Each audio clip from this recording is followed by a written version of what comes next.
Hi நண்பா நண்பி, நம்ம இன்னைக்கு எந்த படத்தோட ரிவ்யூ பார்க்க போறோம்னா ராஜ்குமார் ராவ், பங்கஜ் திரிபாட்டி, அபிஷேக் பானர்ஜி, அபாசக்தி குரானா, தமன்னா நடிச்சு தியேட்டரில் போயிட்டு இருக்கிற ஸ்ரீ 2 மூவி ரிவ்யூ தான் நம்ம பார்க்க போகிறோம். இந்த படத்தோட ஃபர்ஸ்ட் பார்ட் பார்த்துருந்தீங்கன்னா கண்டிப்பாக இந்த செகண்ட் பார்ட் உங்களுக்கு ரொம்பவே பிடிக்கும். அதே மாதிரி இந்த ஃபர்ஸ்ட் பார்ட்டில் யாரெல்லாம் நீங்கள் இந்த படத்தில் பார்த்தீங்களோ அவங்க தான் இந்த ரெண்டாவது பார்ட்லேயும் நடிச்சிருக்காங்க. அவங்கள தவிர்த்து இன்னும் 2 பேர் நடிச்சிருக்காங்க. ஃபர்ஸ்ட் பார்ட்டில் பார்த்தீங்கன்னா நம்ம ஸ்ரீயான ஸ்ரத்தா கபூரும் பார்த்தீங்கன்னா சந்தேரி ஊரை விட்டே போயிருப்பாங்க.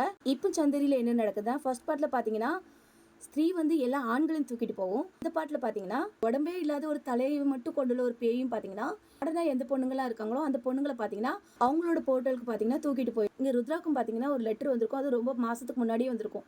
ஆனால் போஸ்ட்மேன் என்னவோ இப்போ தான் வந்து அந்த லெட்டரை கொடுத்துட்டு போவாங்க. லெட்டர் பார்த்துட்டு ருத்ராம் பார்த்தீங்கன்னா பிக்கி கிட்ட விஷயத்த சொல்லி யாரோ வர போகிறாங்களாம், நம்மளை வார்ன் பண்ணுறாங்கன்னு சொல்லுவாங்க. ஆனால் பிக்கி பார்த்தீங்கன்னா ஸ்ரத்தாவோட ஞாபகத்திலே இருக்கிறதுனால அதை பார்த்தீங்கன்னா எதுவுமே பெருசாக கண்டுக்க மாட்டாங்க. பிக்கியோட ஃப்ரெண்டு பார்த்தீங்கன்னா நம்ம பிட்டுவும் பார்த்தீங்கன்னா சிட்டின்னு ஒரு பொண்ணை லவ் பண்ணுவாங்க. அந்த தலை மட்டும் உள்ள பேயும் பார்த்தீங்கன்னா பிட்டு லவ் பண்ணுற சிட்டியை பார்த்தீங்கன்னா தூக்கிட்டு போயிடுவாங்க. இதனால் பயந்து போய் எல்லாருமே பார்த்தீங்கன்னா தேடிக்கிட்டு இருக்கேன். நம்ம பிக்கியும் பார்த்தீங்கன்னா ஒரு உருவம் தெரிஞ்சு அது பின்னாடியே ஃபாலோ பண்ணி போவாங்க. இந்த இடத்த பார்த்த பிறகு தான் நம்ம பிக்கிக்கே தெரியும் ஃபர்ஸ்ட் பார்ட்டில் அவங்க ஸ்திரீயோட முடியை அந்த இடத்த வச்சு தான் வெட்டியிருப்பாங்க. இதனால் நம்ம பிக்கியும் பார்த்தீங்கன்னா ரொம்பவே பயந்து போயிருக்கேன். அந்த இடத்துல நம்ம ஸ்ரத்தாவை பார்த்தது தான் நம்ம பிக்கி ரொம்பவே சந்தோஷப்படுவாங்க. பார்த்தீங்கன்னா நம்ம ஸ்ரத்தா கிட்ட பேசலாம்னு நினைக்க ஸ்ரத்தாவும் பார்த்தீங்கன்னா எல்லா பெண்களும் எப்படி காணாமல் போகிறாங்க, யார் தூக்கிட்டு போகிறாங்கன்னு எனக்கு தெரியும்னு சொல்லுவாங்க. இந்த விஷயத்த நம்ம பிக்கியும் பார்த்தீங்கன்னா பிட்டு ருத்ரா கிட்ட சொல்ல ருத்ராவும் பார்த்தீங்கன்னா இந்த பிரச்சனையிலேருந்து வெளியே வரணும்னா நீ திரும்ப வந்தே ஆகணும், ஸ்திரீயை வர வைக்கணும்னா ஜனாவால மட்டும்தான் முடியும்னு சொல்லிட்டு ஜனாவை டெல்லிக்கே தேடி போய் சொல்லி ஜனாவை சந்தேரிக்கு கூட்டிட்டு வந்துருவாங்க. அதே மாதிரி ருத்ராவோட கேர்ள் ஃப்ரெண்டாக பார்த்தீங்கன்னா நம்ம தமன்னா நடிச்சிருப்பாங்க. அந்த தலைவெட்டின பேயும் பார்த்தீங்கன்னா நம்ம தமன்னாவும் தூக்கிட்டு போனதும் ஊர் மக்கள் எல்லாருமே பார்த்தீங்கன்னா ரொம்பவே பயந்து போய் இந்த தலைவெட்டின பேய்கிட்ட இருந்து காப்பாற்றணும்னா பிக்கியால் மட்டும்தான் முடியும்னு சொல்லிட்டு பிக்கியை எதிர்த்து நிற்க சொல்லுவாங்க. பிக்கி ஒன்றும் அந்தளவுக்கு பெரிய தைரியசாலிலாம் இல்லை.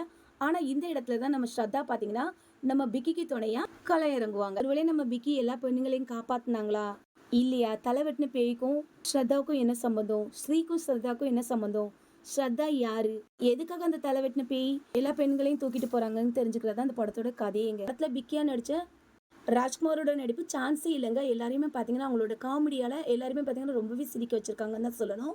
படம் உண்மையை சொல்ல போனோம்னா ரொம்பவே காமெடியான படம். ஒரு போரிங்குமே உங்களுக்கு தெரியாது. அதுக்கப்புறம் அவங்களுக்கு கொடுத்த கேரக்டர் ரொம்பவே நல்லாவே பண்ணியிருக்காங்க.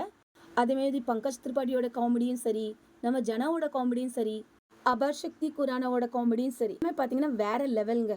அதே மாதிரி பேயை நடித்த நம்ம சுனில்குமார் அவங்களோட நடிப்பும் பார்த்தீங்கன்னா ரொம்பவே நல்லா இருந்துச்சுன்னு தான் சொல்லணும். சச்சின் ஜிகர் மியூசிக்ல அவ்வளோ பெருசாக சொல்லிக்கிற மாதிரி இல்லை. மொத்தத்தில் இந்த ஸ்ரீ 2 படம் இந்த காசுக்கு ஒரு ஒர்த்தான மூவி தான். நீங்கள் இந்த படத்தை பார்க்காம இருந்தீங்கன்னா தேட்டருக்கு போய் படத்தை பாருங்கள். படம் எப்படி இருந்துச்சுன்ட்டு கமெண்ட் பண்ணுங்கள். இந்த வீடியோ உங்களுக்கு பிடிச்சிருந்தா மறக்காமல் நம்ம சேனலை சப்ஸ்கிரைப் பண்ணிக்கோங்க.